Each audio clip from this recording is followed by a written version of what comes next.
Hey, what's going on, YouTube?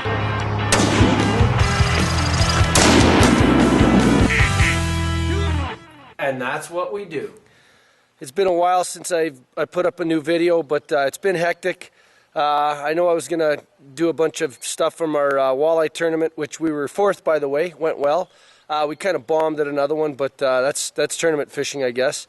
It just wasn't really conducive for us to do a bunch of video. We had some boat issues, and it was real rough sometimes, and hot and flat others. And on one of the tournaments, we didn't have a super pattern, so we were just hard working and trying to figure out the fish. And that's the way it went. And I'll show you a little bit of that.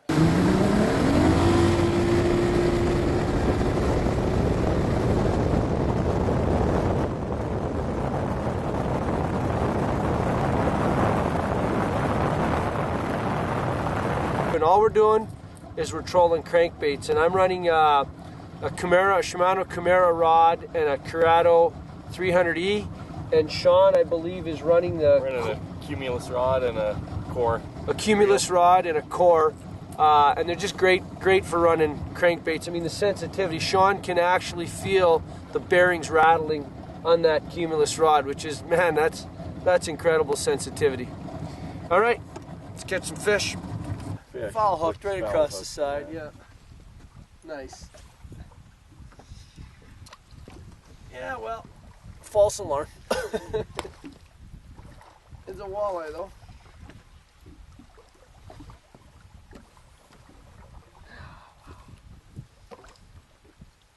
Oh, he's there, little buddy. Look at broken off. Oh. We almost lost Sean's super bait. Sean just picked up a tank. Pike, we're gonna weigh it, we're gonna take some pictures and show it to you, but wow, look at this thing coming out of the net right now. It's a good fish.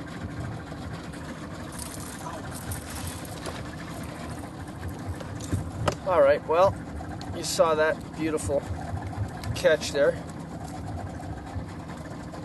There's a nice little walleye.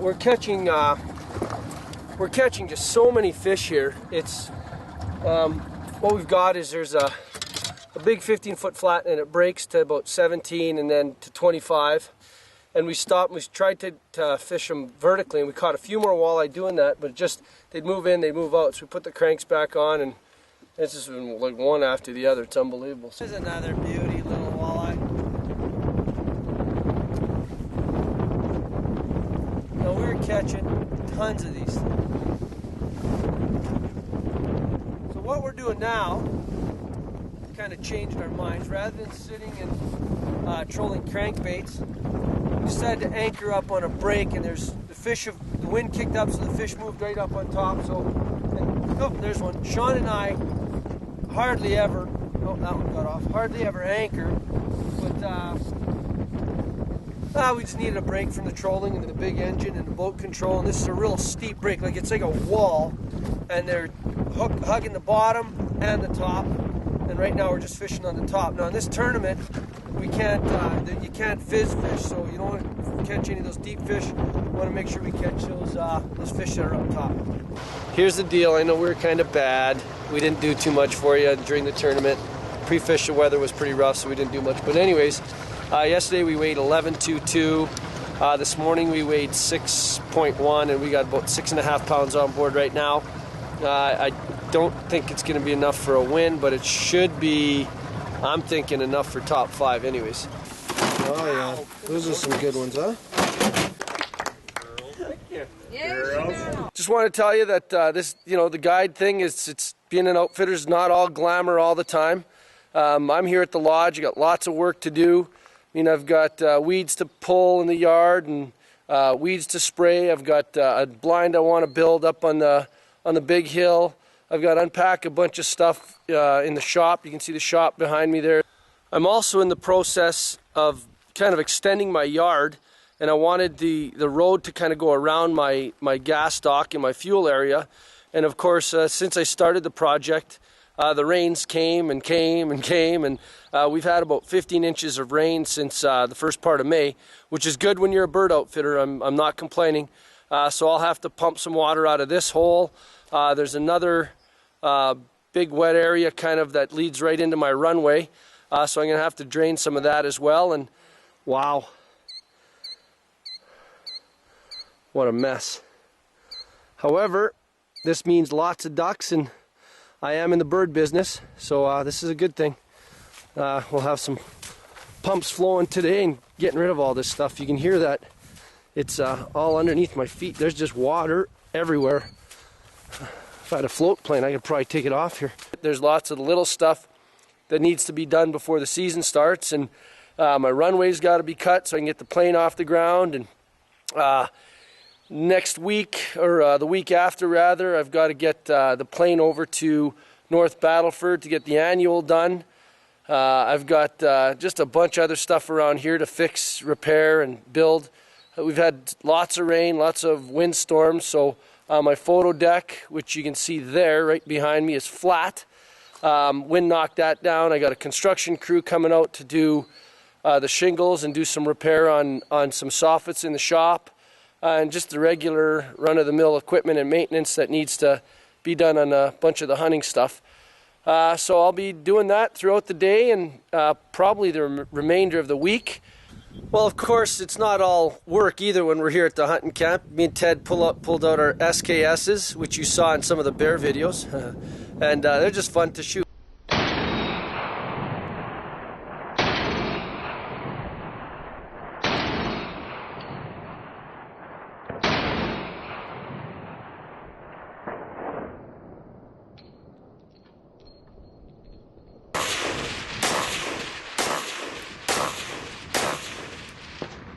Nice.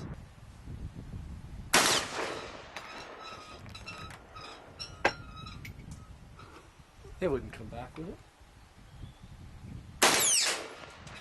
Fuck. That was the casing, wasn't it? No. No? No. Not a good idea. No, bad idea. Well, another not so smart move by us. You probably saw that when we exploded that can at the bear camp. Yeah, well, that bullet just came flying back at us and hit the window case right there. Not good.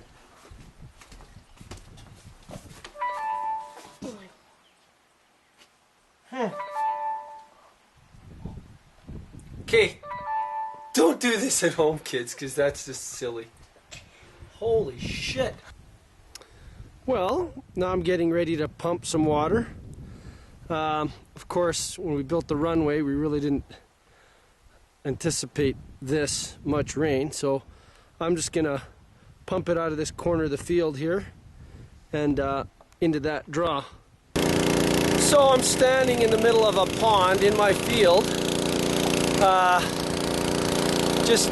gotta get this stuff pumped out of here because half my runway's flooded and we can't get the runway cut, so I get my plane to get its annual done first part of August. So we got to get this down so we can get the equipment on without making a bunch of ruts. So anyways, just another day in the life, I guess.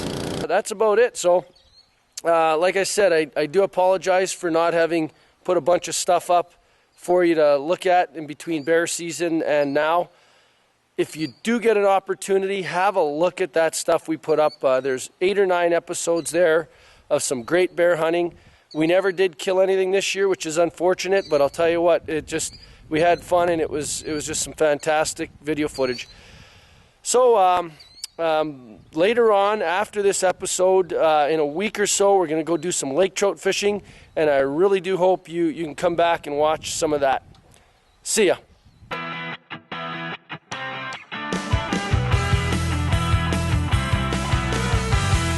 That's it. I'm out of here.